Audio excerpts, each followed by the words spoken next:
everybody, it's interview time this week on That Wrestling Show, and joining me is a man who's been making his name in the independent scene for the last few years, and he's got a big weekend coming up just around the corner for Evolve Wrestling. Let's welcome in at this time, Josh Briggs.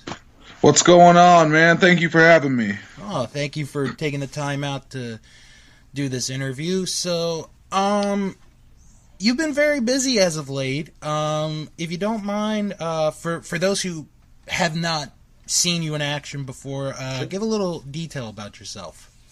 Well, I'm 6'7", and I am extremely athletic for my size. I wrestle for Evolve Wrestling and Beyond Wrestling. Those are my two homes, and numerous other places around America and Canada as well. I'm covered in tattoos. You can find most of my stuff online somewhere if you just type in Josh Briggs. I like to make my wrestling as real as possible and as fun as possible to watch. Awesome. Now the reason that Josh is here there's many reasons to talk to him, but in about a week's time, he's got a big weekend ahead of him for Evolve Wrestling. And we'll talk about it in a little bit. May 10th, he is going to be in action in Livonia, Michigan. He's going to take on Adrian Jod. I think I pronounced that right. Something like that, yeah. And then on May the 11th, and this is a big match, and we'll talk about why it's a big match for you, you're going to take on Kassius Ohno from NXT. Yeah. And that is the debut in Indianapolis, I do believe. It is. Evolve. So, I guess my next question, and I know it's a bit of a generic question, but I'll ask it anyway. How did you get into wrestling? Were you a fan as a child? Yeah. So I'm getting good at answering this question now. So when I was my 5th birthday party, I got these wrestling action figures as a gift, and I wanted to see what they corresponded to as far as television. And once I saw there was WCW. Unfortunately, I didn't know any better as a child, as a 5-year-old. But yeah, once I saw professional wrestling, I thought it was really cool. I stopped watching cartoons as much, and every Monday night I was watching Nitro, and I really started taking a liking to Goldberg and Chris Jericho and Kevin Nash. And once Jericho did the old swap over to the WWF at the time, I moved with him because he was my favorite character, and it was a wrap after that. Yeah. Okay, so you mentioned how you were a fan of WCW instead at the beginning. Yeah. Do you have like an early memory of watching WCW? I think it was I don't know. I don't know exactly if it was Halloween Havoc or not, but all I really remember was Rey Mysterio did a crotch chop, and I did that, and my mom got really mad at me. I mean, I was like 6 or something like that. And then another one that really stood out to me was Rey Mysterio getting caught by Kevin Nash and thrown into the trailer, and Jericho reading off that list of 1,000 holds. Yeah, that was pretty great.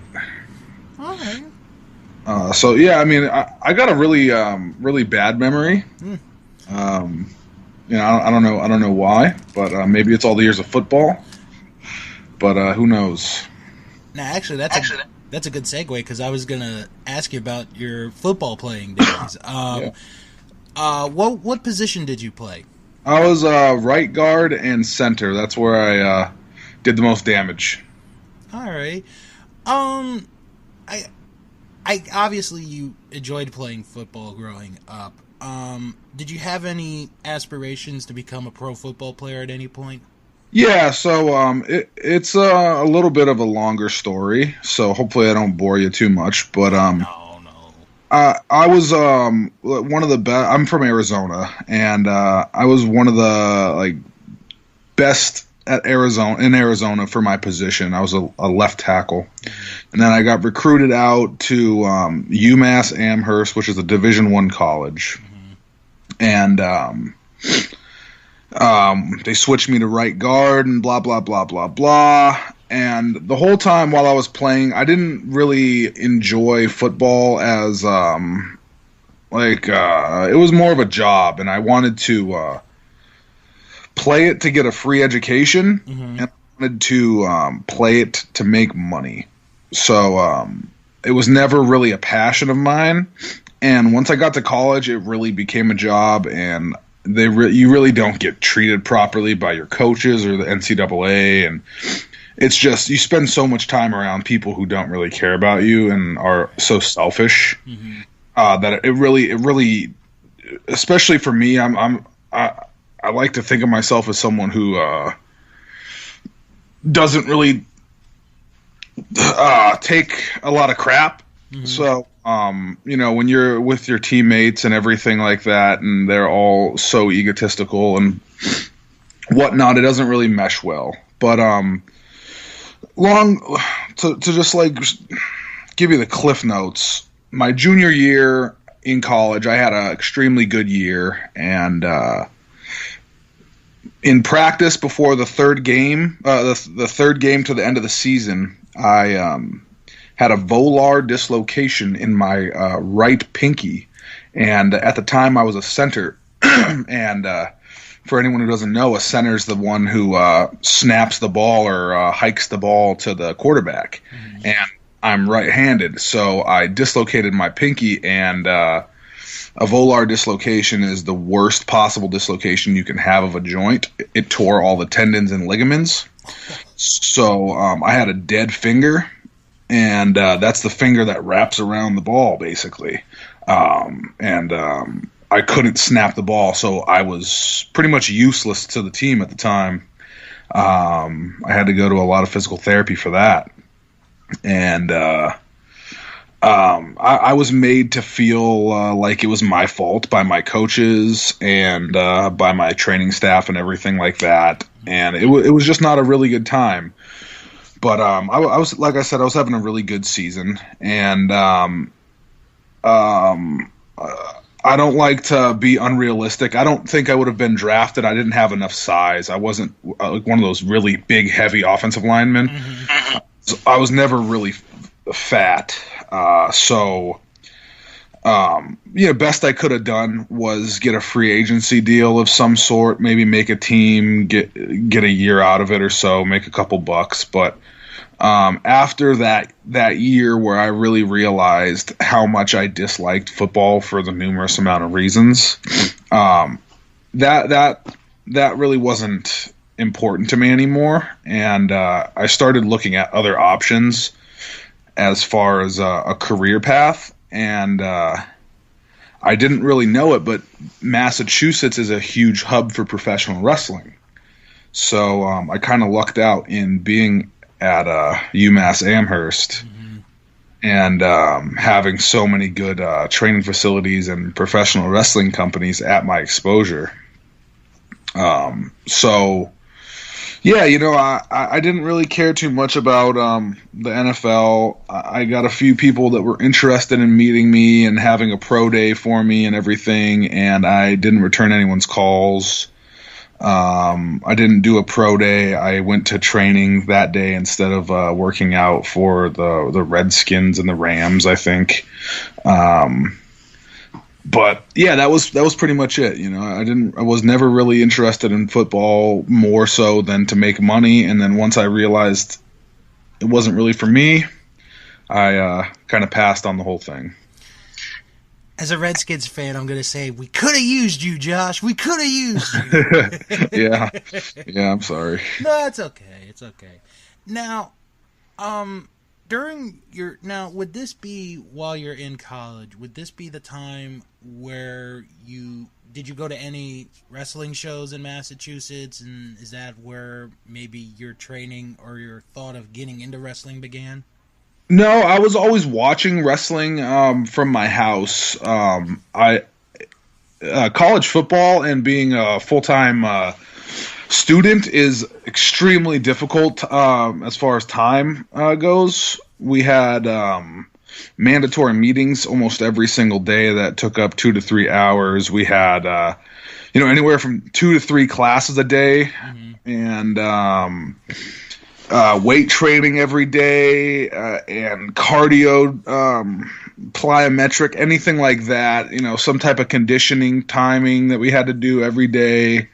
It was extremely time consuming. So to have any free time outside of maybe a couple hours a day, it's all that's really dedicated to sleeping and resting your body. So any of my wrestling that I watched was mostly online, but at the time I started discovering independent wrestling. Just like everyone else, I was really not everyone else, but I was a WWE fan, and I was a TNA Impact fan for a long time as well. And once you start gravitating towards the really good work rate wrestlers, you realize that they're from the independent scene, and then you go and find some of their old stuff, and then you go down the rabbit hole. Yeah. And I went down the rabbit hole my senior year, and the second that I graduated, I went home to Arizona for I think 3 weeks. Then I came back and I got off the plane and started training for professional wrestling. All right. Now who was your trainer? Brian Fury was my trainer. From Chaotic Wrestling.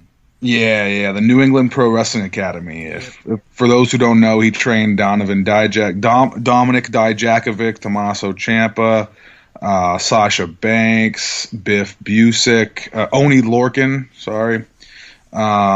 There's a long lineage of people that have come through the school that are extremely successful now. Oh yeah. No, I happened to do some research. I know you began at the end of 2016, so I guess we'll go from there till 2017 as your first full year. Sure. What did you learn in that first full year in the business? So the first full year, I had my first match. My first day of training was January 21st, I believe. Mm-hmm. And I had my first match 3 months later. And in that time period, from then to the beginning of 2017, I had only had 15 matches. Mm. I was also training with someone named Mike Hollow, who to me is one of the all-time greats as far as beginner work. So ring positioning, footwork, all that good stuff. Mm-hmm. And he was pretty much the head trainer of Killer Kowalski's school once Killer Kowalski couldn't move around too well. Right. But I was training with him, and he was grooming me more for a WWE tryout. And at the time, the WWE was really interested in all of the former athletes who were big and athletic and could do a little bit. Mm-hmm. So that's what I was training for, and Mike wanted me to wrestle as little as possible. And I thought that was the right thing to do.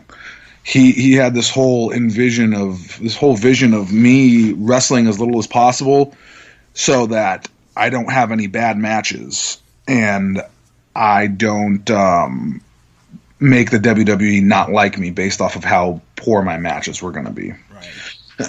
But once I really sat down with Brian Fury, that I had a lot of conversations with him about that, and he was the complete opposite.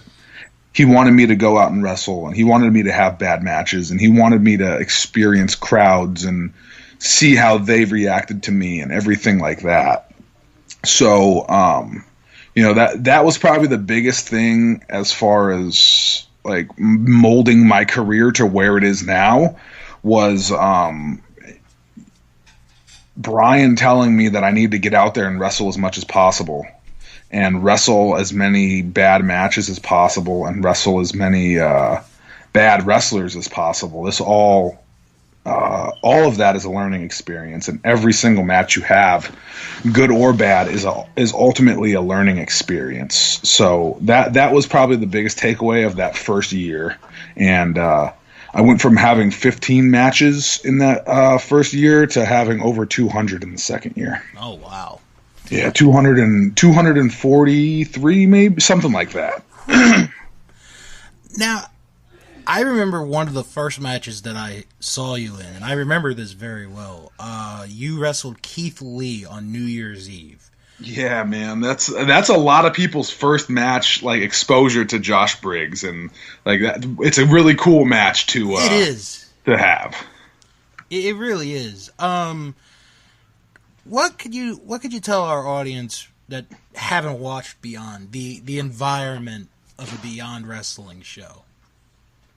I mean, the Beyond Wrestling environment and show is like something that will never be able to be recreated by anyone else. It's so special. Beyond Wrestling has been my home for the last 2 years, and I've liked to think that I've been able to help build that company in these last 2 years, but it's had such a long lineage of great wrestlers putting on great matches. Any top wrestlers in the WWE, they've all came through Beyond Wrestling. Mm-hmm. And if you haven't seen it, I suggest you really type in Beyond Wrestling and try and go out of your way to come to a show or two. The wrestlers are in this 16 by 16 ring. It's very, very small. And the wrestling fans get to stand as close to the ring as possible. And a lot of the signs of appreciation are when the wrestling fans get to pound on the mat, and that's a really cool feeling when you're just laying there looking up at the sky or at the roof or whatever, and you can feel that canvas rattling because of all the fans. There's just an energy that is so different from any other professional wrestling organization. Yeah, I've watched a few Beyond shows, and I can agree with you. There's such a different environment. It's so fun to watch. Yeah. Let's talk about Evolve. How did you first get into Evolve? Did somebody forward some matches to head people there, or did they watch you? How did that all work out? It's a pretty wild, almost spur of the moment thing. So it's a lot different than everyone else. Most people who are with Evolve or WWN, they go through those tryouts, and that's the best way to get put into a scenario, to get put in front of someone.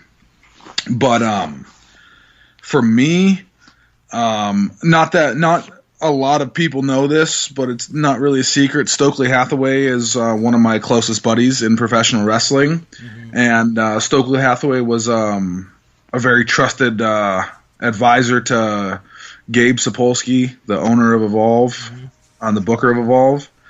And Stokely just one day messaged me and asked me if I wanted to work for Evolve, and I said I absolutely would. So he sent I think 3 or 4 matches that I had to Gabe, and Gabe loved it. And I think the next day Gabe messaged me, asked me if I was under contract with anyone else, what I would be interested in doing, and I pretty much told him the whole spiel of like one of my biggest goals in pro wrestling was to work for Evolve and to become the Evolve champion, and that goal has never changed. And Gabe, I don't know if he really liked my attitude or my answers or my enthusiasm for Evolve, but he offered me a contract.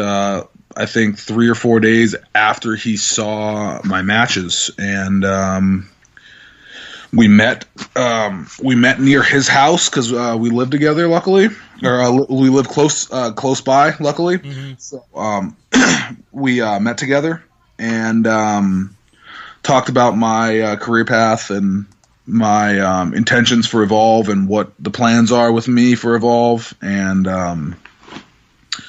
everything luckily worked out, and me and Gabe get along extremely well, and that's pretty much my whole career path to getting into Evolve. It's a little different than most people. Yeah. Now the last time you were in New York for Evolve, you had an injury at the end of your match. Could you tell us a little more about that? What happened? Oh yeah. So it was two times ago in 2 events ago in La Boom in Queens, New York. I was wrestling AR Fox in my opinion, and I guess a lot of other people's opinions. One of the best matches in Evolve in a very long time, and I'm sure that not everyone that'll listen to this knows me in my move set, but I do this move where it's basically a choke slam, and I turn it into a lumbar check. I just drop to my back, put my knees up, and drop the dude right across my knees. And I did that off the top rope to Fox, and I've done it with Fox plenty of times, at least 3 or 4, and it's never been a problem. I've done it to other people. I probably did it collectively somewhere between 7 to 10 times, and this time I really wanted to have like a little extra impact and catapult him off my knees. And so on the way down, I fixed my positioning to do so. And when that happened, it was just too much weight for my hips to handle, and I had a posterior dislocation in my hip, which means the femoral head, which is the thing that connects my leg to my torso, that shot out the back of my hip socket, and the femoral head, the ball that goes in that socket, was poking out of my butt cheek, my left butt cheek. So that was a pretty brutal injury, and well, thank God that was the end of the match, and everything went as planned besides that injury. So I got the pin Fox, and thank God there was medical staff on site, and they took good enough care of me to make sure that my leg works properly now. But from everything that I've heard from the doctors, it's almost an impossible injury unless you're in a car accident. Right. And it's supposed to be the most painful injury you can ever get. You don't really realize until you can't use it, but your hip is one of the most important joints in your entire body. And so I hadn't been able to use it for a while, and this was about almost 2 months ago now. I think maybe 7 weeks, 6 weeks. I'm not sure, something like that. But yeah, I haven't been able to wrestle. Haven't been able to do a lot. I've just been doing physical therapy, and WrestleMania weekend, Evolve was back in La Boom, and I got to do a little surprise promo and declare that I'm going to be the next Evolve champion. It doesn't matter who has the title. The Evolve championship is mine. Austin Theory had a thing to say about it, and took advantage of me being injured, and I was able to choke slam him and do the first athletic thing I'd done in I think 3 weeks at the time. So that was pretty cool to me. That was real special to me. And since then it's just been a lot of rehab and a lot of physical therapy. Now, the 2 matches that you have coming up, May 10th in Michigan, you face Adrian Jod. What do you know a little bit about him?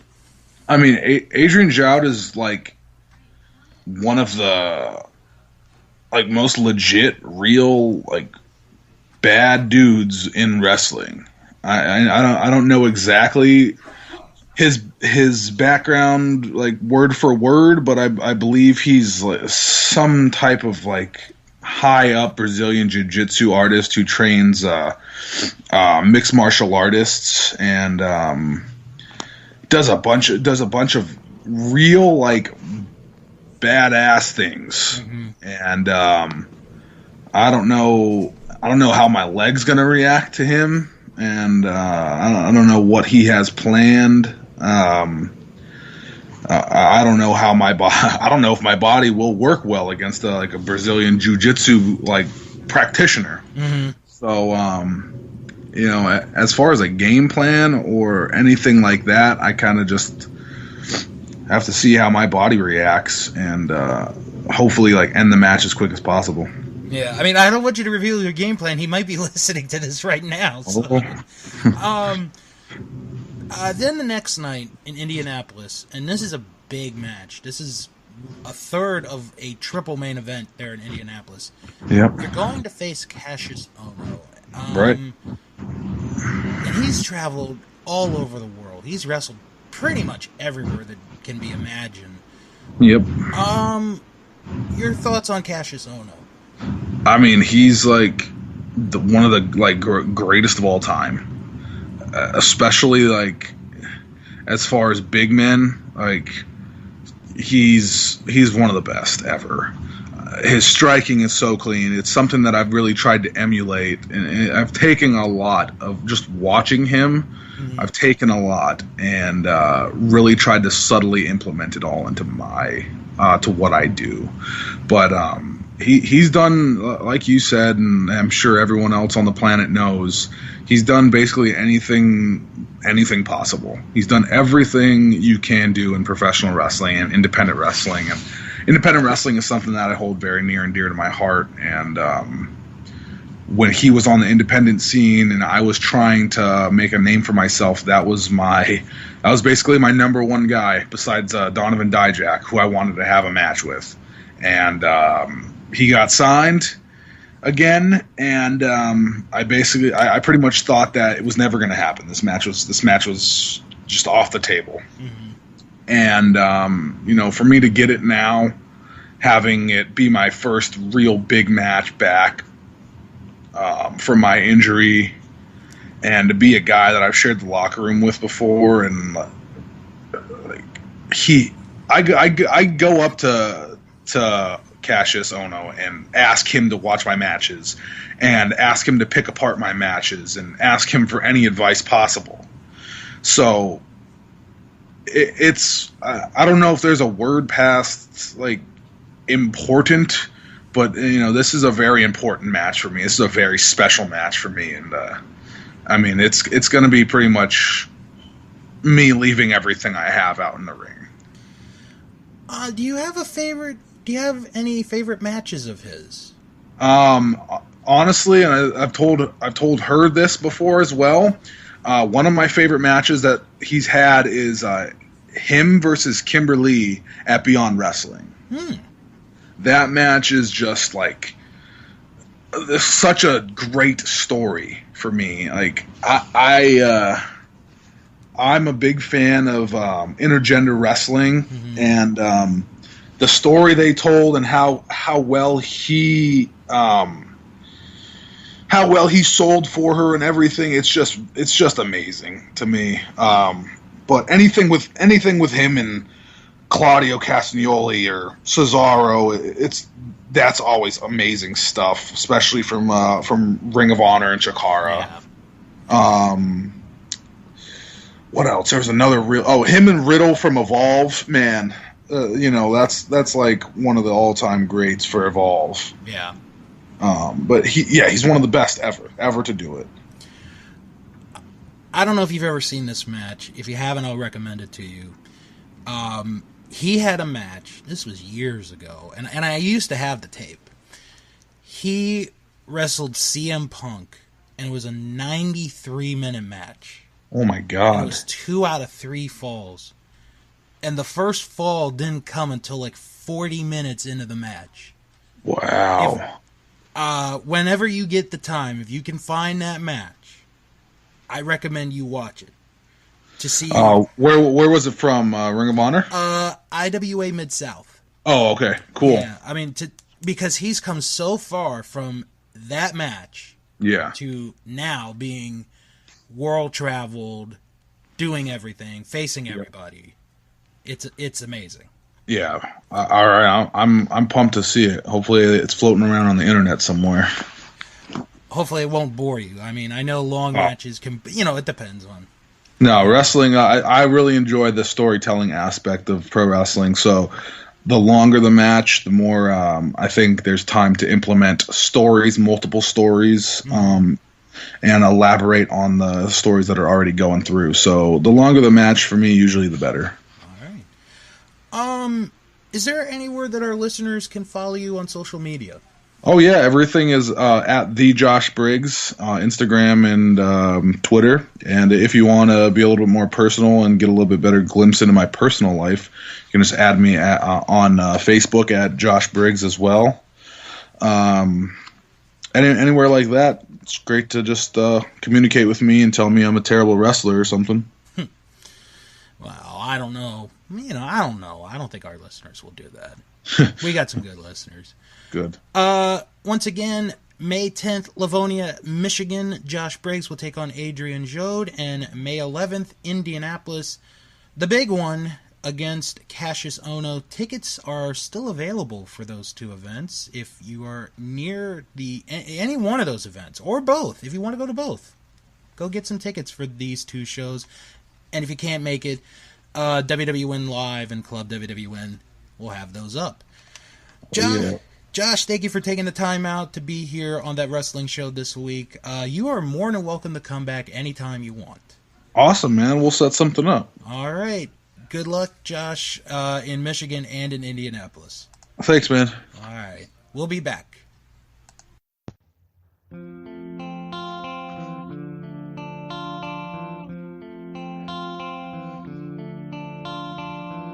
I heard there was this podcast, about something funny like wrestling and so, and you really care about wrestling, don't you? There are drop kicks and leases all over the board, and then something called the Wrestling Hold. It's a super duper fun podcast about wrestling. That wrestling show. That wrestling show. That wrestling show. That wrestling show.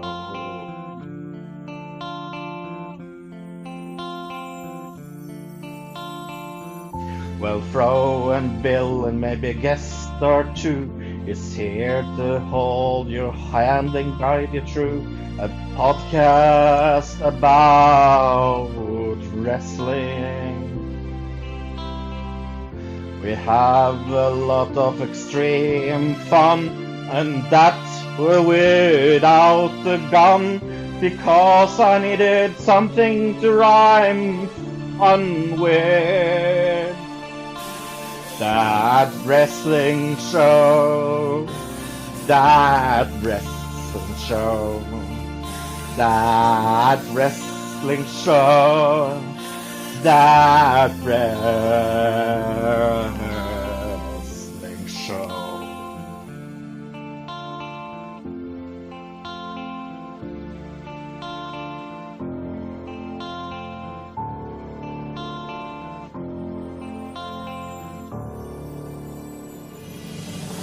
Well, sit your behinds gently down and listen to our podcast sound and try to guess this week's pro question. You win a lot of cool things and also help Bill with his bills. That's a super duper fun competition. That wrestling show. That wrestling show. That wrestling show. That wrestling show. That wrestling show. That wrestling show. That wrestling show.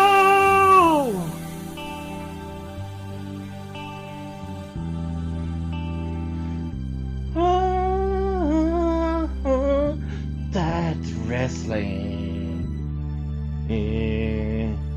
show.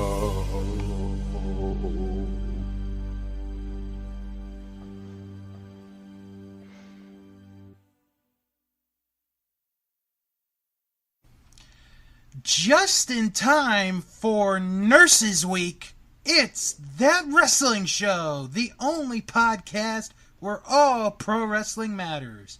Hello everyone, I am your doctor of wrestling, Bill, and joining me is the only male nurse man enough to be called a nurse, Fro.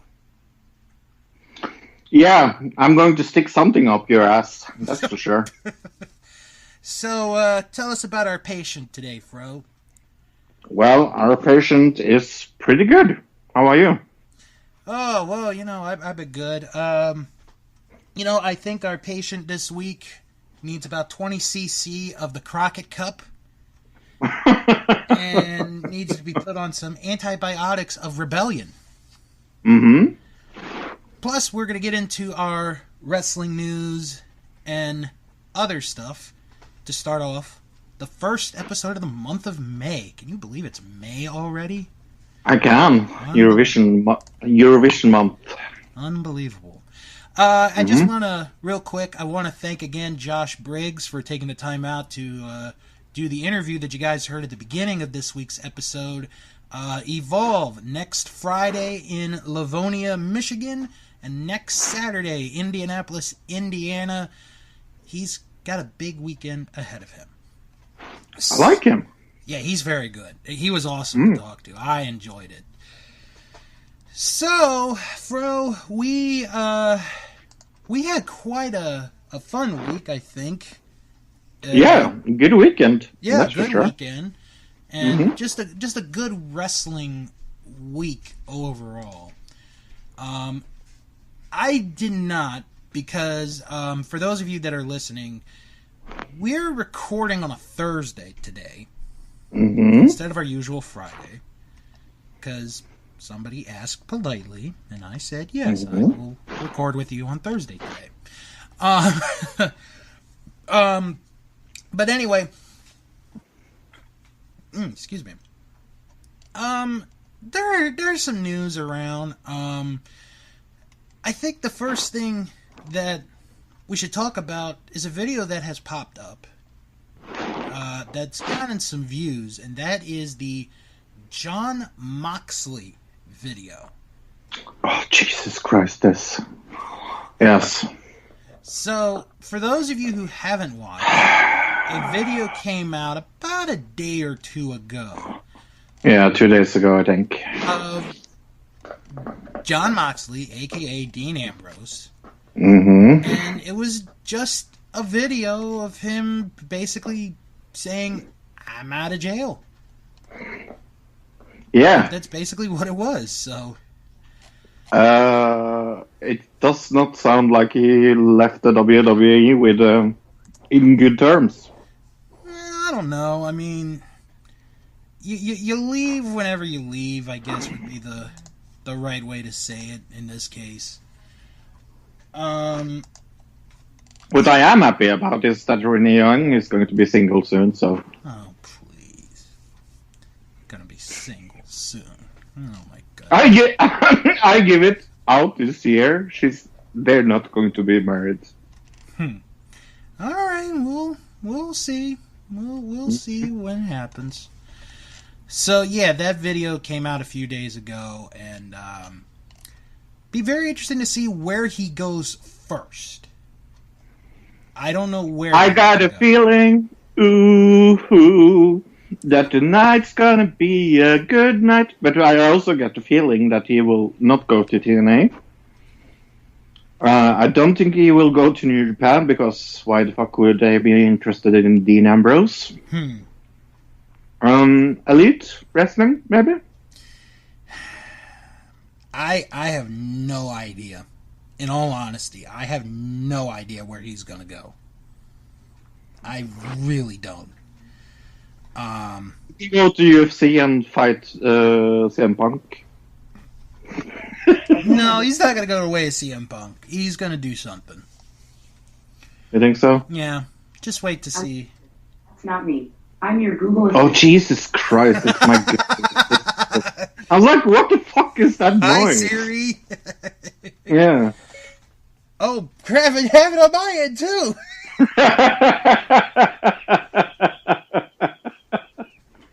Okay.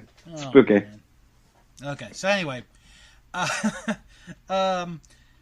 This next report has been pretty common knowledge, but WWE made it official yesterday. Mm-hmm. The next event that WWE will have in Saudi Arabia will be Friday, June the 7th. And we already have a small list of superstars that will be in Saudi Arabia. Now we did even less John Cena. That is true. Less John Cena. Mm-hmm. The superstars that have been announced include Roman Reigns, The Undertaker, Kofi Kingston, Braun Strowman, Seth Rollins, Goldberg, AJ Styles, and Brock Lesnar. Wow. Of course, it surprises me with Goldberg because he's Jewish. Mm-hmm. I thought Saudis don't like Jews, but maybe I'm wrong. No, you're not. Maybe he forgot he's Jewish. Yeah. Like the media has forgot that Bernie Sanders is Jewish. He doesn't. Never mind. I'm not even going to say it. He's not a real Jew. No, I wasn't going to go that way. Holy crap. Oh. Try to get me in trouble here? Yeah. Thanks a lot. I am. Thank you. You know what? I'm going to be perfectly honest with you, Fro. I don't know if I'm going to watch this one. This Saudi Arabia pay-per-view. I'm not. The only way I am, I'm going to say it right now. The only way I am is if it is another Royal Rumble. If it's the greatest Royal Rumble, then I'll probably watch it. Yeah, no. If it's not, then I'm not going to We will see. Yeah. So, we'll have to wait and see. Some upcoming pay-per-view dates that need to be talked about. Want to mark this date down. Saturday, June the 1st, it's only 4 weeks away, will be the next NXT TakeOver. Mm-hmm. I have no information as of right now on where this is going to take place. Probably because it's on short notice, it might be at the WWE Performance Center or Full Sail University. Right. So I figured that's what it's going to be. Is it just me, or is this a little strange? That it's coming this short? Yeah. Well, to be honest, Fro, the whole Saudi Arabia show messed it up. Because originally, that event was supposed to be tomorrow. But, and I did a little bit of research on this. And I don't know how many this is going to surprise or not surprise people. in that contract that WWE has with Saudi Arabia, Saudi Arabia can decide at any point in time when they want an event to take place. So they decided, oh, you know that what? That would be funny if the contract was like that and they do it during WrestleMania. They're like, yeah, May 3rd's not good for us. We got a college party to go to, so how about we do it June 7th? So, because of that, WWE had to sacrifice a pay-per-view name. Sorry. That's okay. Because the original June pay-per-view, which was going to be Backlash, has been taken off the calendar. When is Money in the Bank then? May 19th. Oh, so it is in May, okay. Yeah, just don't say that around Kane. That's all I ask. Why? Oh, you missed that angle. Oh, man, that is such a weird angle. Basically, like, because, well, he had a movie, real quick. He had a movie, See No Evil, the first one.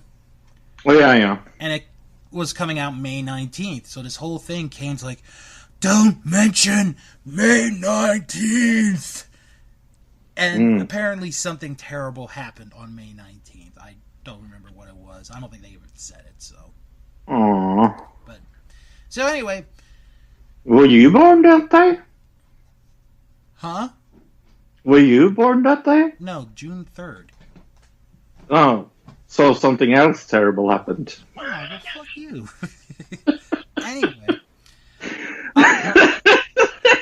Anyway, so because of this whole thing with Saudi Arabia, Backlash, which was supposed to be in San Diego, is taken off. It's gone now. Instead, we now have a new pay-per-view. So, mark the date down, everyone. Sunday, June the 23rd. From the people who brought to you Great Balls of Fire comes Stomping Grounds. I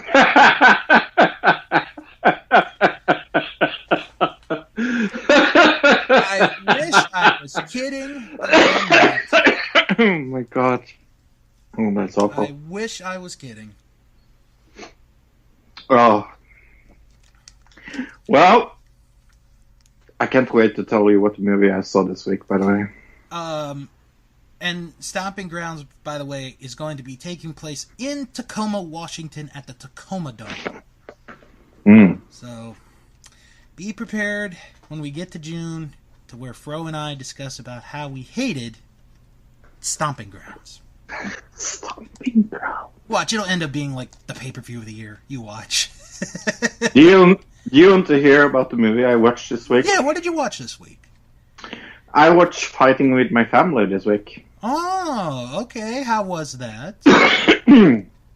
It was much... Sorry, I have something in my throat. It was much, much better than I was expecting. Oh, that's very good. It's loosely based, I hope, on the true story about Paige. And my main problem is that Paige doesn't play herself. Well, yeah, I mean... Have you ever seen a movie based on someone who's actually playing themselves? Yes, I have, actually. Don't use being John Malkovich. That doesn't count. No, I was not thinking about that. I was thinking about there's this movie about this very famous cartoon artist that plays himself. I will try to remember what it was. But yeah, no, I give it a 7.5 out of 10, actually. Oh, not bad. So that's about a C+. Or no, yeah. It's a B-. B-, yeah. A B-, okay. All right. Yeah, I recommend it. If you don't know anything about wrestling, I think you will be more entertained by it. Right. Since I more or less knew the story before I saw this movie, I was kind of, it's okay. But yeah, no, I think my main problem is the girl that played Paige doesn't have the attitude that Paige has. Mm-hmm. So it's very hard to play someone that is alive first and foremost, and also like has that kind of edge that she has. Right. But no, I thought this was much better than I thought it was. The Rock cameos is stupid, but other than that, it's okay. All right. Very good. We got some numbers to talk about, and not WWE financial numbers. We talked about that last week, but WWE Week on Double Dare numbers to discuss. Cool. They were on for 4 days last week, and I have the total number of each episode. So now I did not watch one episode of it. I did not. Me neither. But I will tell you how the 4 episodes did. The first episode, April 22nd, got 644,000. Wow. That's pretty good. The second one, which was the 23rd, got 588,000. That's down. Yeah, it is down. The April 24th episode got 679,000. Wow. And the final episode got 715,000. Wow. So, with the exception of that 500 one, yeah, well over 600. They did pretty good. Good. And of course, I think the one that had the 500,000 was the one where the Bellas fought each other. So, so you know, what can you expect? Yeah, who wants to see Bellas? Yeah. God knows I don't. Goodness gracious. Me neither. Since we're talking about random stuff, do you watch Jeopardy? You know, it's weird. It's not that I hate Jeopardy. I actually do watch Jeopardy, but I haven't watched it in so long. But okay. I think I know where you're going with this. Do you know about this new record man? Yeah, the guy trying to beat Ken Jennings' record. Yeah. He's doing amazing. He almost lost the other day. Oh, really? Yeah.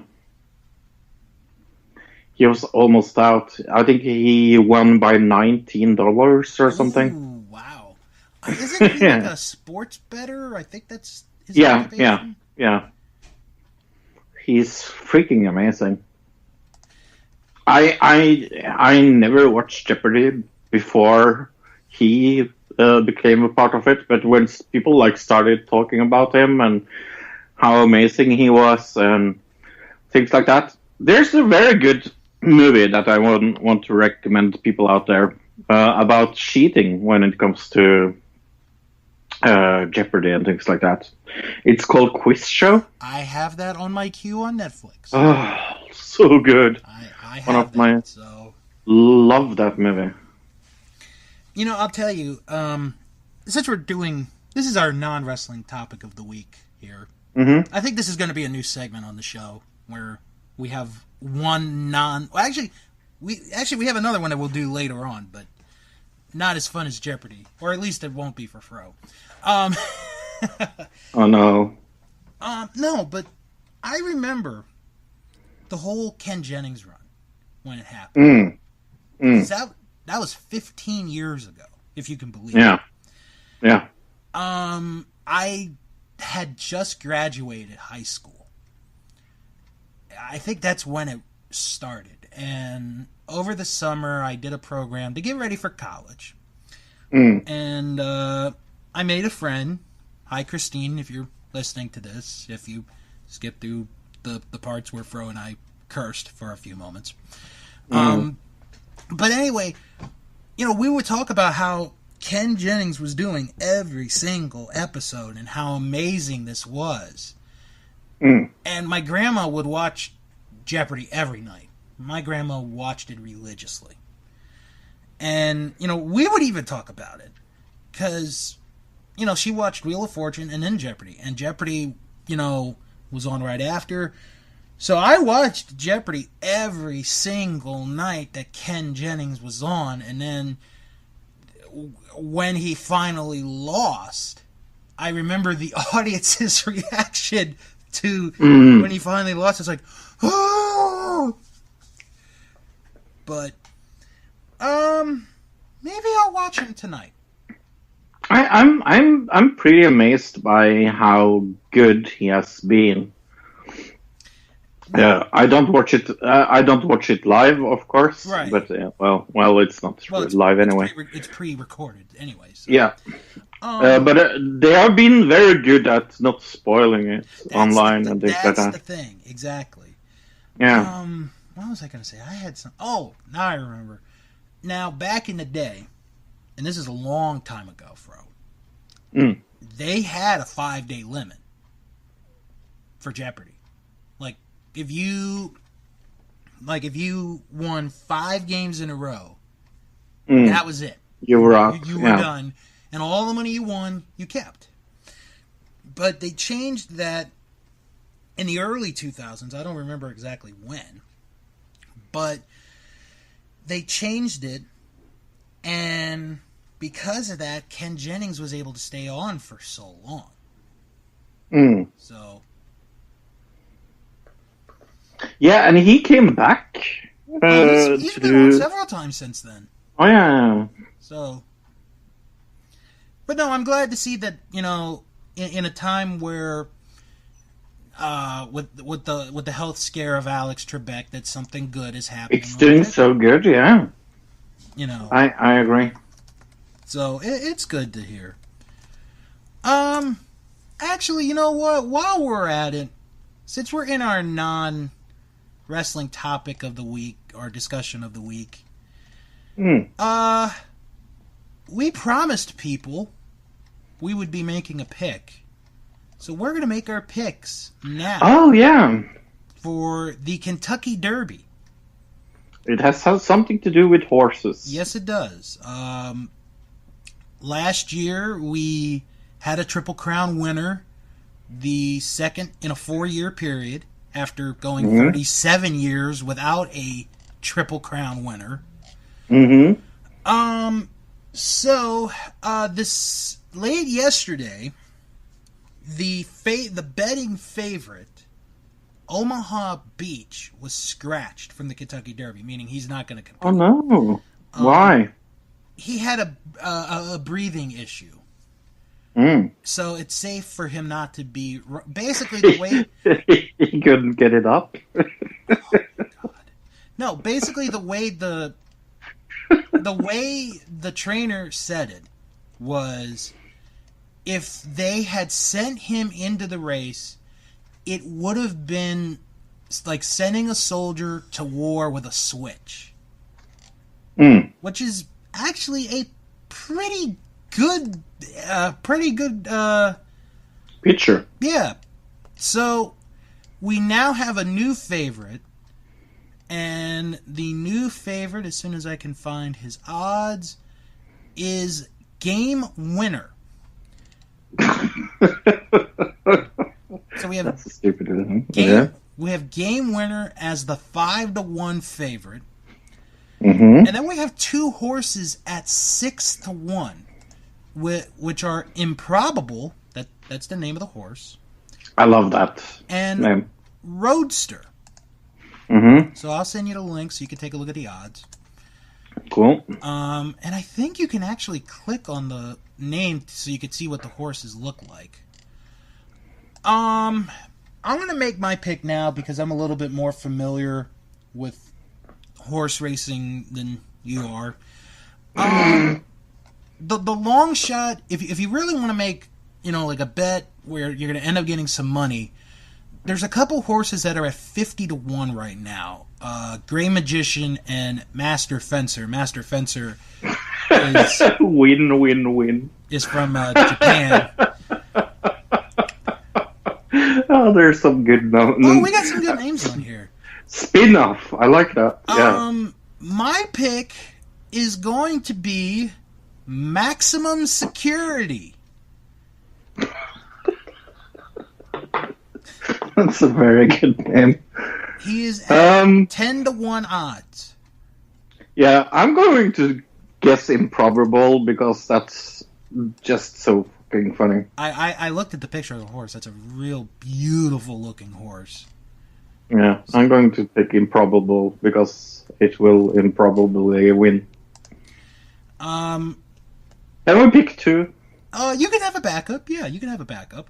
Okay, because I really want to bet on Grey Magician as well. Okay, see, that's one of the long shots right there. So if you were to place, say, a $10 bet on Grey Magician and he wins at 50-1 odds, you'd be getting some serious money back.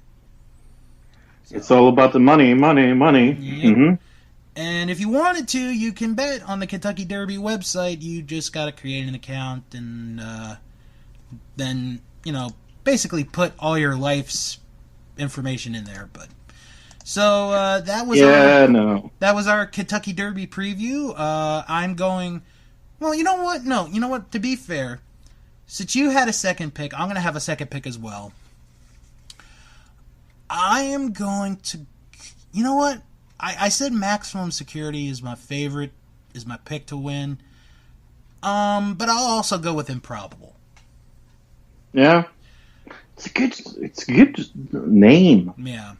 So you had Grey Magician. Grey Magician and Improbable. And Improbable. Okay. Mm-hmm. All right, so we'll have to see what happens. And no, we will not be reviewing the Kentucky Derby next week. No. For those wondering. However, we will be previewing the Preakness Stakes in 2 weeks. So, get the what? The Preakness Stakes. What is that? That's the second leg of the Triple Crown for horse racing.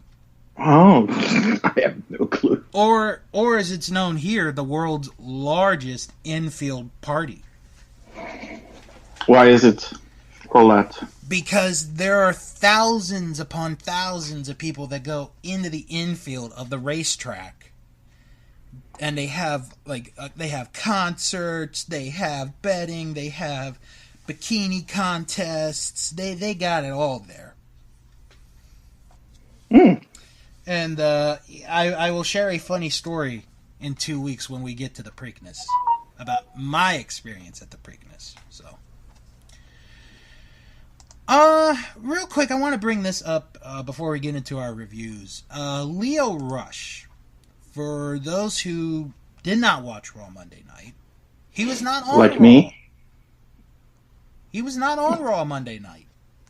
Oh, why wasn't he on Raw Monday night? Well, there's a lot of reports that he is in hot water because he's just, not acting the correct way in the locker rooms and stuff.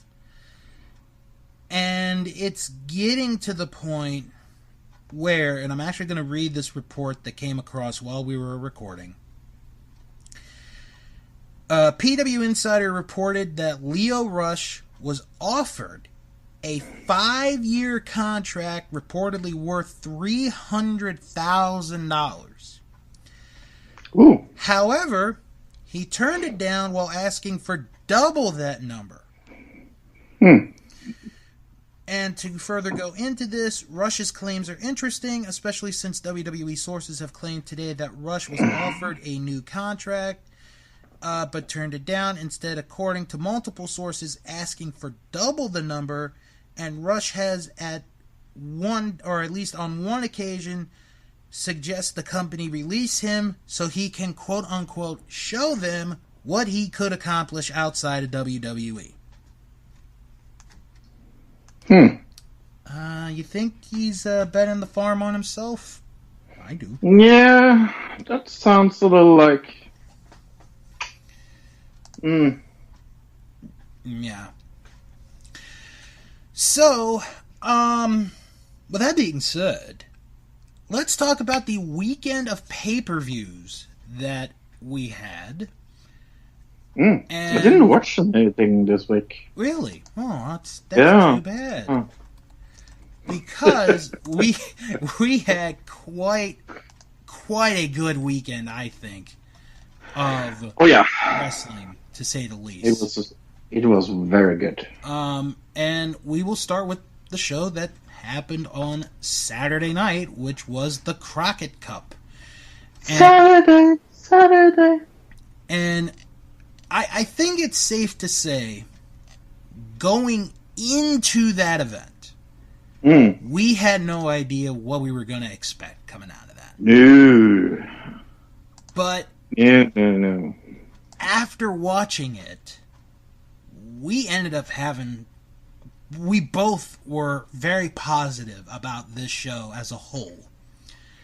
Right. And as a matter of fact, ladies and gentlemen, we are probably the only podcast or the only anything wrestling media related that will be giving a rating to every match that took place over this event, because Meltzer did not give this a rating.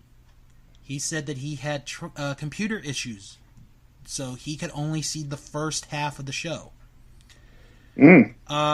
Of course, CBS and ESPN, they only rate WWE pay-per-views, so screw them. So, let's begin with our opening match, which happened to be the Battle Royal, and this was for the last spot in the tournament itself. We don't have all the teams that were in it, but a couple names that were familiar that we should mention real quick. The Boys, Dalton Castle's group, Will Ferrara and Rhett Titus, Jay Bradley and Josephus, Zane and Dave Dawson, and the team that ended up winning the Battle Royal, Isaacs and Thomas Latimer. And as you called it, Fro, Latimer is the former Bram, or whatever you... Bram! Right. A.K.A. the former second husband of Charlotte Flair. Yes. I mean, it's a Battle Royal. There's nothing else really to say. I gave it a C. What did you think of it, Fro? C plus, maybe? Okay. It's okay. Mm-hmm. Yeah, I mean, it's a Battle Royal. It's fun. We had we should mention the look of the ring, and basically the whole presentation was really good. It had the retro, old school 80s feel of the tournament, down to the graphics, the ring. It just looked great. It really did. And we popped, I think, during that. So. Oh yeah. All right, so now we get into the tournament, and our first match of the tournament is Flip Gordon and Bandito against Stuka Jr. and Guerrero Maya Jr. I thought this was the best match of the first round of the tournament. Oh, definitely. The high flying was shown here. It was exhibited to everyone. And I thought it was good.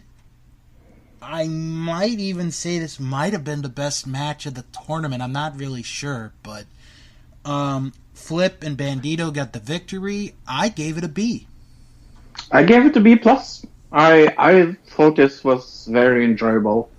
It was very hard-working. So, our second match, we get Isaacs and Latimer, the wild card team. They take on my pick, Crimson and Jax Dane. Yeah, this one just, it wasn't that good, number one. No. And then number two, the surprise out of it was Isaacs and Latimer winning the match, which was very surprising. Mm-hmm. For a team that basically got together for the first time. I gave it a C. C minus. Yeah. Alright, so now we got Jim Cornette in the ring, and he introduces the Rock and Roll Express. Ricky Morton and Robert Gibson coming out to the ring. Fro cannot believe that these guys are wrestling each other. Or, I mean, not wrestling each other, but wrestling. Just to remind everyone of the respective ages, Ricky Morton is 62, Robert Gibson is 60. So, Jim Cornette talks about how they have done everything in tag team wrestling. They've been multiple-time world tag team champions. They've wrestled all over the world. And Ricky Morton, God bless Ricky Morton. I love this quote. And we're in the WWE Hall of Fame, and we didn't even wrestle there. And I'm like, yes, you did. 25 years ago. So they fought the Briscoes in this match. Short match, but it was entertaining. Ricky Morton, folks, at 62 years old, let's remind everyone that again. 62-year-old Ricky Morton did a tope through the ropes. It was a sight to see, folks. And then Ricky gets busted open, and we had the conversation about blading, which I think that'll be our discussion for next week's show, Fro. Mm-hmm. On blading. I think that should be a discussion for next week. So basically, you had... And I called it. You did. You had your Rock and Roll Express match in 2019, and it still is effective. Because Ricky gets beat up for most of the match, and then he makes the hot tag to Robert Gibson. Robert Gibson comes in. He's a house of fire. And then, to shock people even more, and I am not kidding, Ricky Morton hits a Hurricane Rana in the ring, which got a nice pop. But the Briscoes eventually got the win with Froggy Bow on to Ricky Morton, and the Briscoes advanced. This match, it had no right to be as good as it was. It was very entertaining. I gave it a C+. I did not like this. I'm very, very sorry. D+? Okay. Yeah. I mean, it wasn't an F. Yeah. They at least put an effort into it. Oh, yeah. Just remember, folks, Ricky Morton says the Rock and Roll Hall of Fame never wrestled in the WWE, and they're in the WWE Hall of Fame. Just remember that. Then we had our final first-round match of the tournament. It was Yuji Nagata and Satoshi Kojima against Brody King and PCO. This was a fun match to watch. This was a physical battle. That's what I expected it to be, was a physical battle. You got your chops, It was just really, really good. And we should say that all this pay-per-view is very old school. Mm-hmm. It felt very old school, from the ring attire to the mat to the way they came out. Mm-hmm. It was very very, very good. Yeah, and that's the thing. I think we should say it right away. Nothing looked bad coming off of this. Not one bad thing. Nope. Brody and PCO got the win in this one. So, both of our picks have been eliminated after the first round of the tournament. Yeah. So we did not do great in this tournament, to say it mildly. So hopefully one of us will be redeemed by the Kentucky Derby this weekend. Mm-hmm. So I don't think we could do anything more awful. I think the only way we would have been terrible is if we had done the college basketball tournament and our pick to win the whole tournament got beat in the first round. Maybe. Knock on wood, that has not happened to me. Knock on wood. Then we go to the NWA Women's Championship match, and this, of course, the situation is Jazz was supposed to defend the title. She vacated the title due to personal reasons.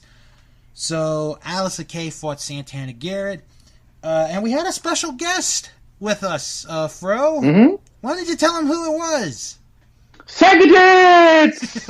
Oh, God. He is referring to Medusa, and folks...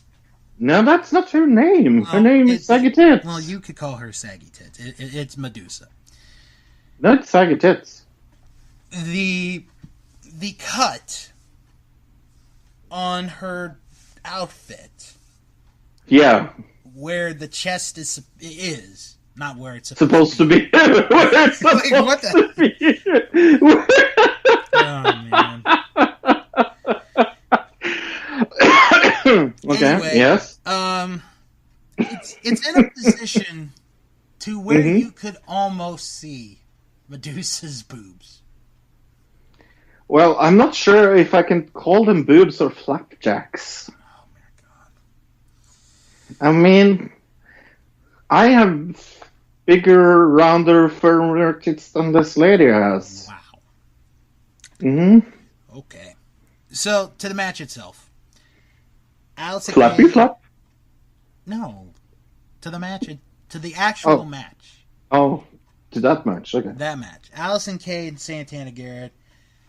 Really good match. I would say, I'm going to be honest with you, Fro. This was my second favorite match of the whole show. That's how good that match was.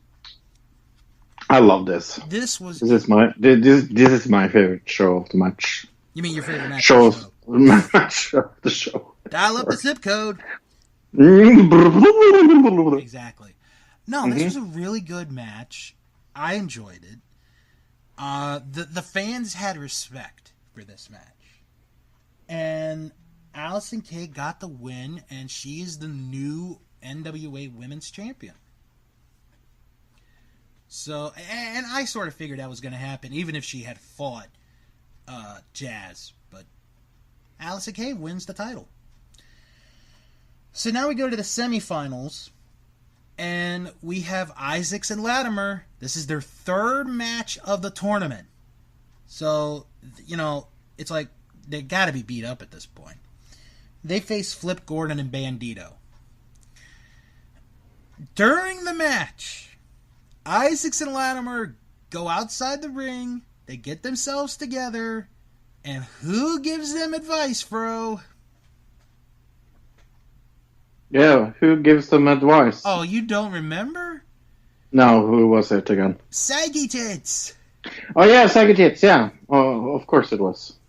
So, she says something to them, and they end up beating Flip and Bandito. And this makeshift team that's never teamed before are in the finals of the tournament. Very surprising. I gave this a C. Yeah, no, I gave this a B+. Okay. Then we go to our other semifinal match, the Briscoes against Brody King and PCO. I really enjoyed this until the end. Because the way this match was going, I thought this was going to be the match of the tournament. I really did. And the crowd was really into it. And then we get the ending, where everyone has chairs. the referee gets distracted by Mark Briscoe. Brody King hits Jay with a chair. Referee doesn't see it. Mark pushes the referee. Mark hits Brody with the chair. Referee calls for the bell. Brody King and PCO win by disqualification and go to the finals. I didn't like this ending. No, I did not, because I was really enjoying that match. I really was. Such bad ending. But after the match, they beat up PCO, and it's like, oh, will PCO be able to make it to the final match? I gave it a C. Yeah, I gave this a D-. If they didn't have that ending, it probably would have been a B+, maybe even an A-. Yeah. But that ending just hurt it. Then our next match is for the National Heavyweight title, Willie Mack defending against Colt Cabana. Holy fuck, this was bad. You didn't like this one. I actually enjoyed it. I love Colt. Right. There's nothing wrong with Colt Cabana. And I did not like this. Okay. You had your back and forth wrestling. And Jim Cornette mentioned on commentary, and this is a legit thing, what Jim Cornette was talking about. And I sort of cringed for a minute, because I was like, Jim, you've been doing so good. Please don't go off the rails. And he was talking about how, Colt Cabana, for the most part, has been a comedy wrestler, for the majority of his career. And he wanted Colt to become a more serious wrestler. And over the last several years, Colt has become a serious wrestler. And he has this match with Willie Mack, which I enjoyed. And Colt Cabana gets a very unique pin. It's sort of like a World of Sport British style pin on Willie Mack. And Colt Cabana is the new national heavyweight champion. Yeah. I like the ending, but it felt very... I don't know. It felt very disjointed, this match. I gave this a C. I gave this a B-. Okay. After the match, James Storm comes out. And he cuts a promo. He congratulates Colt on winning the title. And then he talks about how management has been holding him back. And that he would like to have the first shot at Colt Cabana and the national heavyweight title. And Colt Cabana is, in fact, going to give him that shot in about a week's time for Ring of Honor TV taping in Chicago. So that match is going to happen.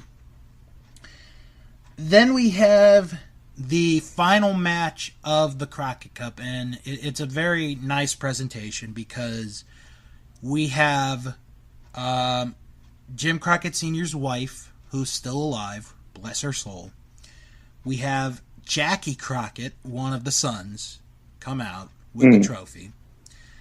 Then we had a special segment with Nikita Koloff and Magnum TA talking about this tournament and what this tournament means.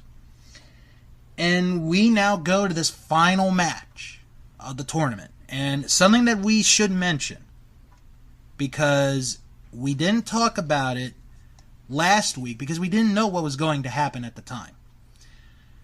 The team that won the tournament not only won the cup, but would be crowned the new NWA World Tag Team Champions. We did not know that until the day of this event. So it is Isaacs and Latimer against Brody King and PCO. The whole story is Brody King basically is having to fight this match by himself. And then he tags PCO in. And then once he fixes PCO's arm, PCO is just a madman, destroys the other team, and Brody King and PCO win the Crockett Cup, become the new NWA World Tag Team Champions. The final match left a bit to desire, I thought. Yeah, it was a little like anticlimax. Yeah. I gave it a C. I gave this a C-. Okay. And then the main event. This was the big one. And I'm going to be honest with you, Fro. I thought this match was the best match of the entire weekend. This was very good. This was fantastic. Yeah. Marty Scurll challenging Nick Aldis for the NWA World Heavyweight Championship. I did not think this was going to be as good as it is. I knew it was going to be good. I did not think it would be as good as it was. Yeah. So, early in the match, Marty Scurll fakes that he got tripped by Camille. So good. And the referee kicks Camille from ringside. Mm-hmm. It's done so well. It is done so well. So then, Aldis and Scurll have a fight outside the ring. And then Marty hits a dive onto Nick Aldis. Now, after the dive, Marty's okay. He's fine. Nick gets back up. He is bleeding. I mean, blood is gushing out. And we had this discussion, and we'll have this discussion next week about blading.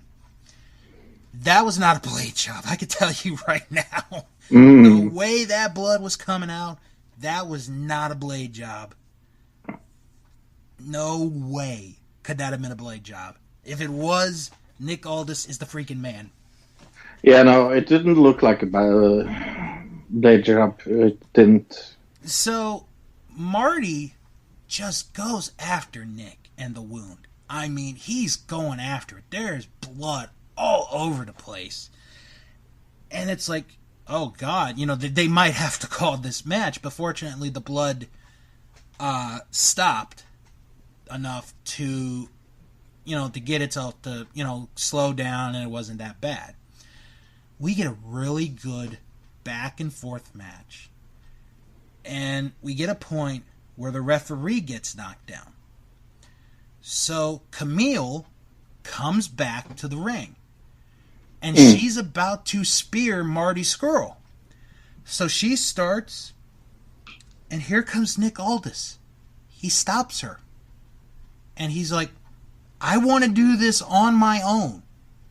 I want to do this on my own. I want to beat this man on my own.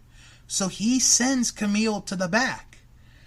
And Marty does everything he can to try to beat Nick Aldis. He puts in the chicken wing. He does the cracking of the fingers. He does everything possible to beat him, but he just can't do it.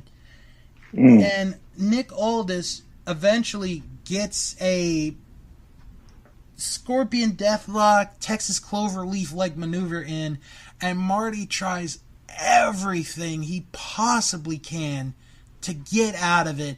He just can't hold on, and Nick Aldis retains the NWA World Heavyweight title in a fantastic match. I enjoyed this match tremendously, and at one point I honestly thought, Fro, Marty was going to win the title. I really did. Oh yeah, it was very back and forth. Mm-hmm. I gave this an A-. I gave this a B+. All right, so we're close. Oh yeah. Overall, I think it's safe to say we both recommend, if you have not seen this show, go see this show. Mm-hmm. It is worth the money. So, we go now from one pay-per-view to another pay-per-view, which took place the following day. Mm-hmm. And that is Rebellion. And like Fro asked me during the pay-per-view, what are they rebelling about? Yeah. And it's good. We don't know what they're good rebelling question. against. It's a good question, I think. That is a good question. So we are in Toronto for this pay-per-view. Josh Matthews and Don Callis are commentators for this event. Mm-hmm. And we start off with a 6-way match featuring Petey Williams, Aiden Prince, Jack Christ, Ace Austin, Cousin Jake, and Eddie Edwards. Mm-hmm. 2 of which I have never heard of. So during this match is when I was posting the latest episode of Eliminated, a Royal Rumble podcast, which you guys can check out. I wasn't a big fan of this one. No, it was a bad start to a decent pay-per-view. It felt a little rushed. Yeah. I liked the ending though. Bless you. Bless you. Sorry. Oh, good lord. I think the match gave you allergies. Petey Williams hit the Canadian Destroyer. He was about to get the 3 count, and Ace Austin comes up with a quick roll up. Ace Austin gets the win. Mm-hmm. I gave this a C-. I gave this a C-. Yeah. Meltzer gave this 2.25 stars. Say, Fro, do you know what I have in my hand right now? No! I have Rebellion on DVD. Oh! You do? Yeah, I got Rebellion on DVD. Oh, this is such a bad... We are not kidding, folks. This is such a bad thing. God, this was terrible. Oh. They hyped Rebellion on DVD before the pay-per-view ended. Yes. And the only thing that I said to Fro, Mm-hmm. and if any of our listeners are fans of Mel Brooks' Pictures, is the scene in Spaceballs when the villains, they're like trying to see where the heroes are, and they're like, let's watch Spaceballs. And it's like the ultimate, it's like one of the ultimate breaking the fourth wall scenes from Spaceballs. Because it's like they look in their video library and it's like, Spaceballs! So they put the tape in, they fast forward through everything, and then there's like a camera of Dark Helmet watching it. It's a funny scene. If you haven't seen it, if you don't know the scene that I'm talking about, go check it out. But that's what it reminded me of. Oh, and also, starting May 1st, Impact Plus. This actually looks very good. It doesn't look bad. I think they put a lot of effort into it. And if you try it, if you sign up, the first 30 days are free. Like that other network. And they're gonna have shows from other promotions on their channel, so that may be worth checking out. Okay, next match is Rohit Raju versus Scarlett Bordeaux in an intergender match. And this is, before we get to the match, we wanted to discuss just intergender matches in general and where we felt or what we feel about intergender matches. I'll go first. My feeling is this.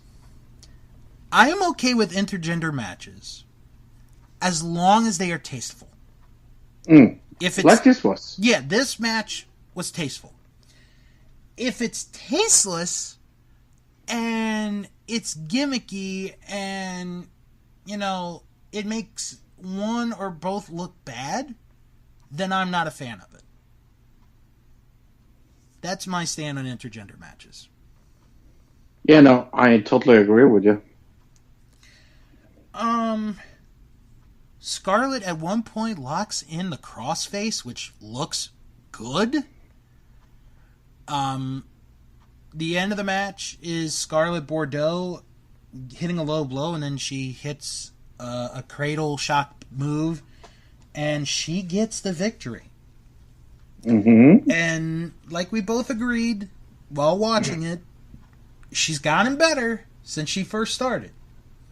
She's not the best right now, but give her time, she can be up there. She's very, very good. I really like this match. I gave it a C. I give this a B+. Wow. Okay. Yeah, I really enjoyed this match. I think she's hot shit. Then we had a 6-man tag team match. Moose, Ethan Page, and Josh Alexander against the Rascals. Desmond Xavier, Zachary Wentz, and Trey Miguel. Mm-hmm. This, for me, is where the pay-per-view turned it. Because the first 2 matches were like, okay. This is where the momentum of the pay-per-view picked up. For me. It is fast-paced, tells a good story, it's entertaining, everybody comes off looking really good in this match. Moose, Page, and Alexander get the win. I thoroughly enjoyed this match. I gave it a B-. Oh, this is definitely a B-. Then we go to the promo of the night. You do think so? Really? Oh, this was hilarious. Oh, that's so funny. So, we have Melissa Santos, who I did not realize until that night works for Impact now. Oh, yeah. She is interviewing Taya Valkyrie, Johnny Impact, and John E. Bravo. John E. Bravo. So, Melissa talks about how Taya and Johnny are one of the most powerful couples in Impact. To which Taya goes, "We are the most powerful couple in Impact history. Get it right, sweetheart." So they get into a little bit of an argument, and Melissa's like, "I'm being professional here. I'm asking the questions. I'm being professional." So Johnny's like, "Look, we are the most powerful couple in Impact history. Don't you?" It was really good. It's very funny and it's very healy. It was, and it was good. Sorry. I actually forgot to mention the previous 2 matches. The intergender match got 1 3/4 stars. The 6-man tag got 3 stars. Okay, cool. So now we go to the Knockouts title match. Jordan Grace against Taya Valkyrie. This was a good match. Cannot deny. I couldn't deny. I thought Jordan looked good in this match. She's gonna get better. She's gonna get better with time. Me not like this. Well, I don't know why, but thought it was a good back and forth match. I think I know you're gonna hate me saying this, but I think the right person went over. No, that I actually agree to. Taya got the victory to hold on to the women's title. I gave it a B-. I can't give it better than a C-. Okay. Meltzer rated this 2 1/4 stars. Okay. Then we had Sami Callihan challenging Rich Swann for the X Division title under OVE rules. God. Match of the night. Yeah, I'd have to say that too. This was so good. This was really good. This is my favorite match of the weekend. Okay. Yeah. Good. I love the back and forward in this, and it went so much longer. It went so much longer than I thought it would be. It is a fight. It really is. Woo! Just back and forth. They each even did the groin claw, which I've never seen. which was funny.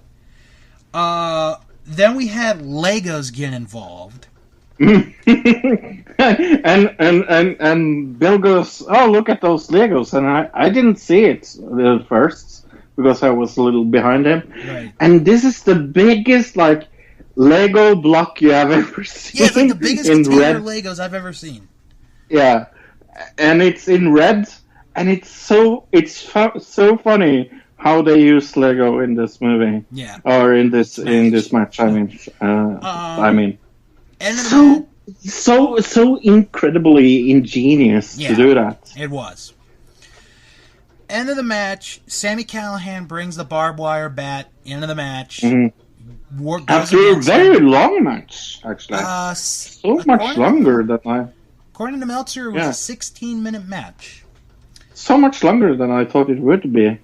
Callihan brought in the barbed wire bat, backfires against him. Rich Swann puts him in a submission move with the barbed wire bat. Callihan taps out. So good. Rich Swann retains the title. I gave it a B+. I gave this an A+. Wow. Yeah, I really, really love this match. Before we go to our next match, we have Tessa Blanchard cutting a promo. Very good promo. Good. And by the way, Fro, you are not the only one on the Tessa Blanchard is the best women's wrestler in the world club. I just found out Jim Boy Star from Eliminated is on that same boat with you.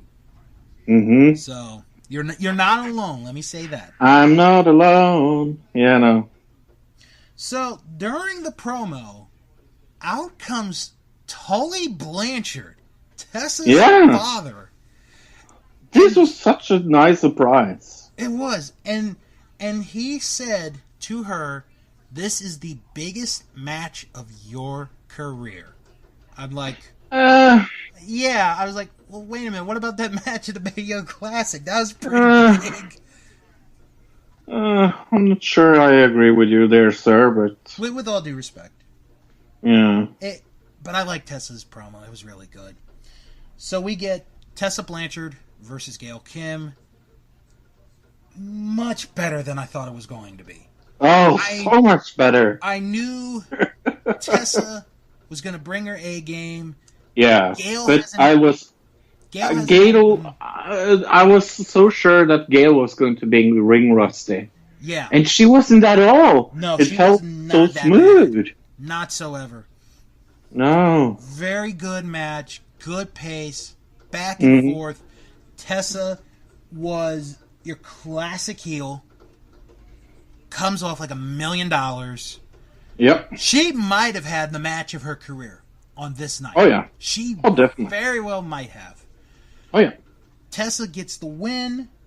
After the match, she goes outside to hug her dad. She comes back in the ring, and she breaks down and cries, and she hugs Gail Kim in the middle of the ring. Everyone gives them a standing ovation, so rightfully deserved, I might add. Mm-hmm. I gave it a B. I gave this a B+. I think it's safe to say this was the much better of the two women's matches, hands down. Yes. Then we go to the first part of what would be our double main event for the Impact World title. Brian Cage challenging Johnny Impact. Lance Storm, the guest referee for this match. Can I ask you why? Why this went on where it did? Or why this match even happened? Well, both. Well, because I think Impact knew that they had another match that was going to be so much better that this match could not top the other one. Because this was shit. Well, I'm going to be honest. This was my least favorite match of the night. Well, I'm going to tell you why it ended up being the way it was in a moment. Mm-hmm. So, early in the match, actually I'm going to tell it now. Early in the match, Johnny Impact hits a Spanish fly from the ramp onto Brian Cage. Mm-hmm. And it looked a little bad. A little? Well, it didn't come off looking good. It looked awful.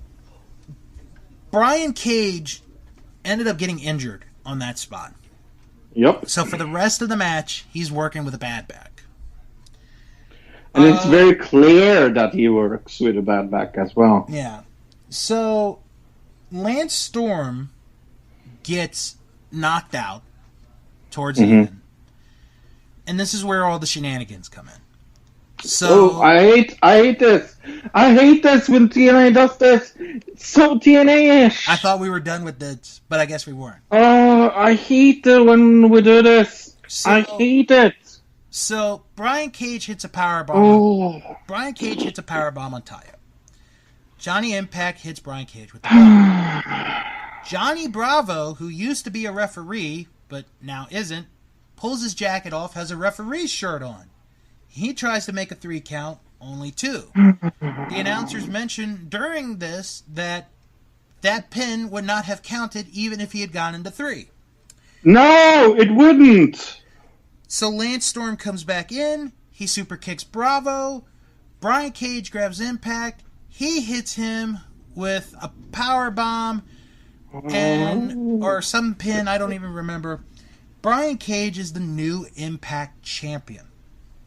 So bad. Now, after the match, out comes Michael Elgin. Of all people, Michael Elgin, who has wrestled in Japan for the last couple years, comes out to the ring. It looks like at first he's going to congratulate Cage, but then he beats him up. And that's basically it.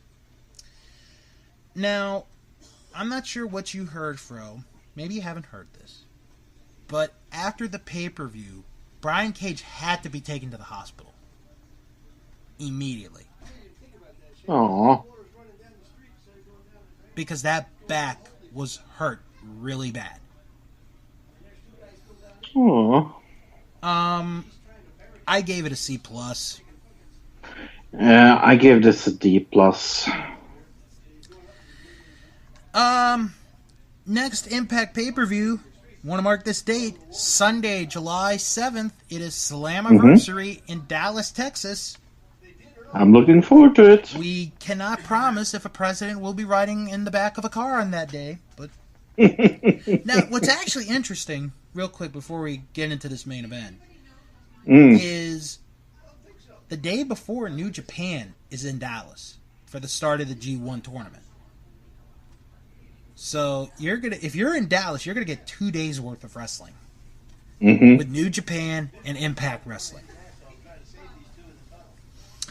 So now we go to the main event. It is Full Metal Mayhem for the tag team titles. LAX challenging Pentagon Jr. and Phoenix. This is your typical, weapons match. Just a lot of stuff happening. It was fun to watch. I liked it. It's very uncommon of Impact to put something like this last. So I think I'm okay with that. I'm just still a little surprised. I liked it. I did. But you know what it is?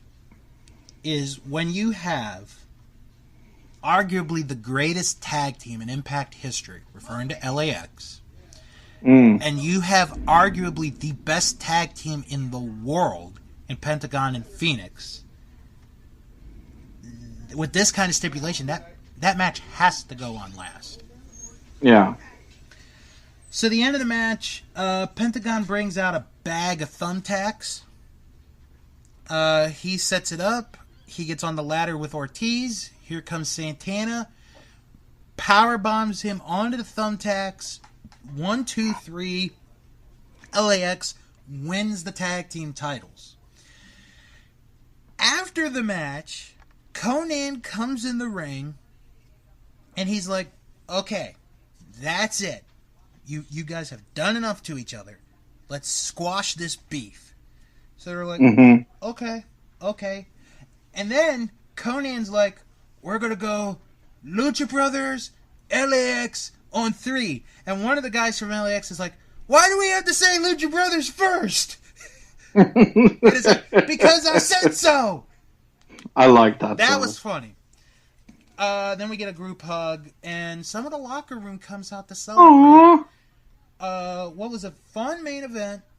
Yeah. I gave it a B+. I give this a B+ too. Meltzer gave this 4.25 stars.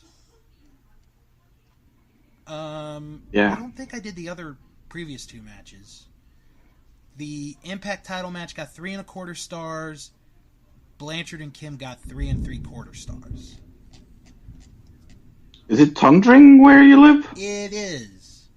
So, but all in all, I'm going to say it, bro. We had a really good weekend of wrestling pay-per-views. Oh, definitely. Very good. Are any of them match of the year contenders? Maybe not. No. But they're going to be remembered as very good matches. And there's no losers coming out of this. Everybody looked great. Impact looked great. The NWA looked great. Ring of Honor looked great. Yep. Everybody looked great. Everybody's awesome. Huh. Aw, my nephews weren't here to hear you sing that. They like that song. Mm. See? Now you got something in common with them. All right. On that note... They also want to kill themselves? Oh. No. Oh. How dare you? Anyway, let's start wrapping it up. And we will talk about what we got in store next week in just a moment.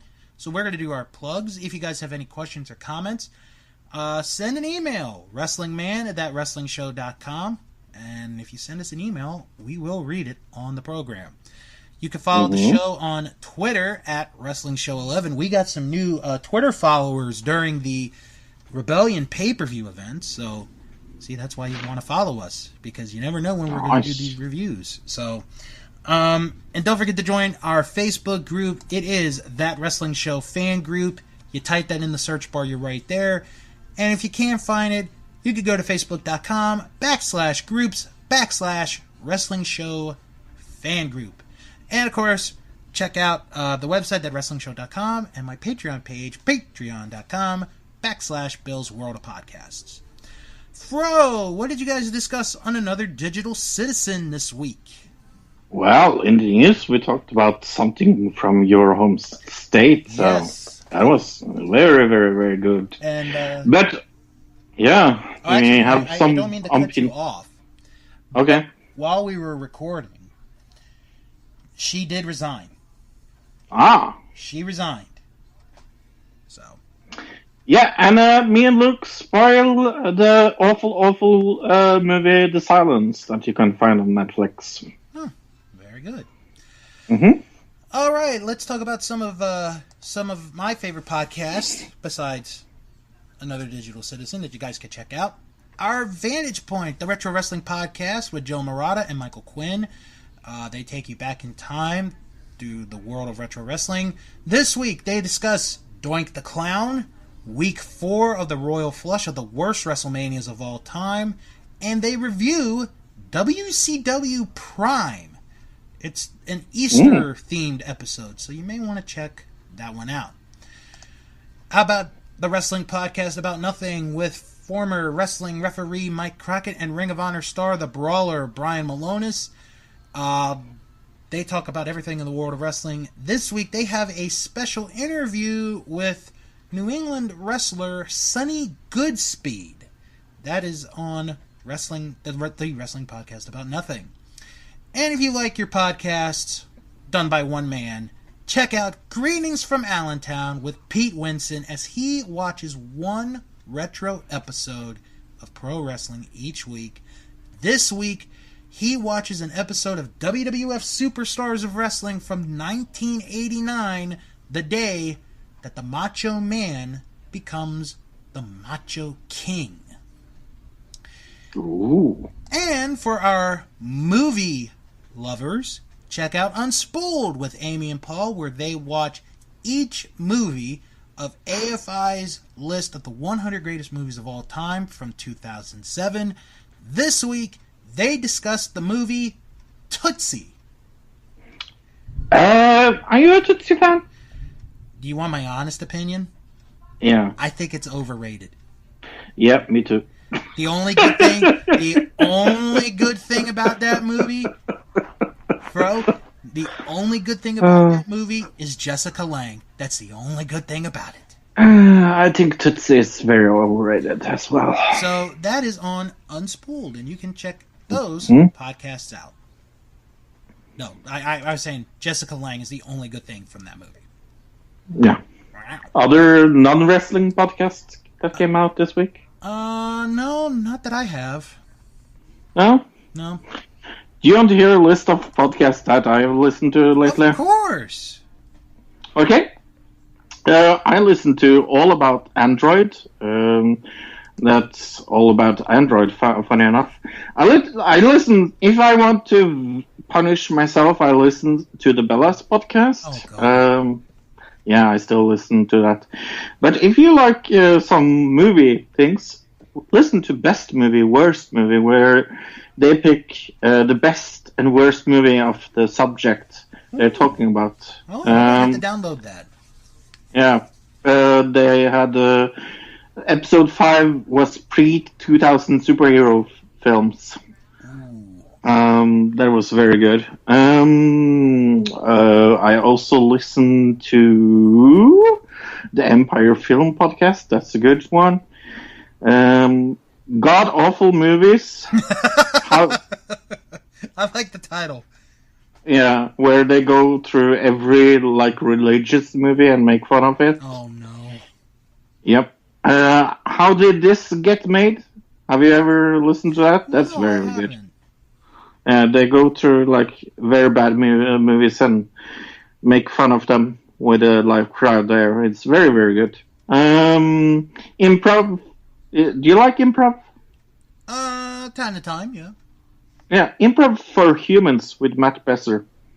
I also recommend. I think I'm gonna download the Good Movie, Bad Movie one. That's a very good one. That sounds really good. All right. Best movie, worst movie. Best movie, worst movie. Mm-hmm. All right. So next week on this show, Fro and I, we're going to have a discussion on blading. This is something actually we've never talked about on this show. No. I think what we're going to do, Fro, we're going to open this up to not only our Facebook group, but to our Twitter followers. Mm-hmm. And we're going to ask you guys, what's your opinion on blading? Are you for it? Are you against it? Tell us how you feel about it. Plus, we will discuss the latest wrestling news. And because we had to record this on a Thursday today, we did not get a chance to discuss the Dark Side of the Ring. So next week, we're going to give you 2 for the price of 1. We're going to discuss the episode that aired this week and the episode next week. So you're going to get your money's worth.